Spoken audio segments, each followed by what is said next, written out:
Hello everyone. మనిషి అనేవాడు ఖాళీగా అయితే ఉండకూడదు అనమాట. అది ఎందుకు ఉండకూడదంటే, ఆ లైఫ్ మూవ్ కావాలంటే ఏదో ఒకటి చేయాలి అంతే. ఏం చేస్తాం అనేది మన నిర్ణయం. చెడు చేస్తాము, మంచి చేస్తాం అనేది మన మీద ఆధారపడి ఉంటుంది.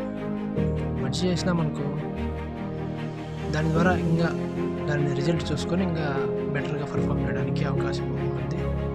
ఒకవేళ తప్పు చేసినామనుకో, ఆ తప్పు నుంచి ఏం నేర్చుకొని మళ్ళీ రిపీట్ కాకోకుండా ఫర్దర్గా ఆ రూట్లో పోకోకుండా నెక్స్ట్ లెవెల్లో ఏదైతే బెటర్గా ఉంటుందో దాన్ని థింక్ చేసి దాని నుంచి నేర్చుకోవాల్సినవి ఏమన్నా ఉంటే నేర్చుకొని రిమూవ్ చేయాల్సినవి past is past, present is present అనేసి ఫ్యూచర్లో ఇది అట్లాంటి రిపీట్ కాకుండా వెళ్ళాల్సి ఉంటుంది అనమాట. అంతేగాని ఖాళీగా మాత్రము ఏ ఒక్కరు ఉండకూడదు. ఎందుకంటే ఖాళీగా అనేది రాళ్ళు, రప్పలు ఇవన్నీ ఖాళీగా ఉంటాయి. దానికి ఎందుకంటే ప్రాణం లేదు కాబట్టి, మనిషికి ప్రాణం ఉంది కాబట్టి ఏదో ఒకటి చేయాల.